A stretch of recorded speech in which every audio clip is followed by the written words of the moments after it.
1 मई महाराष्ट्र दिवस के अवसर पर police parade मैदान में सरकारी ध्वजारोहण कार्यक्रम आयोजित किया गया। ध्वजारोहण पालक मंत्री मकरंद पाटिल के हाथों संपन्न हुआ।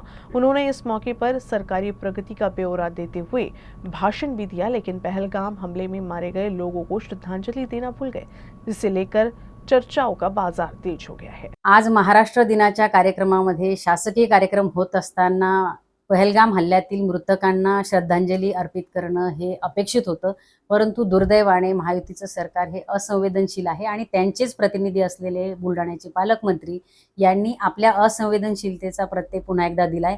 महाराष्ट्रातील 6 पर्यटक आपण या हल्ल्यात गमावलेले आहेत। दुर्दैवाने आज बुलढाणा जिल्ह्यातील शासकीय कार्यक्रमामध्ये या मृतकांना श्रद्धांजलीही अर्पित करण्यात आलेली नाही। असंवेदनशीलतेचा प्रत्यय वारंवार हे लोक देत आहेत।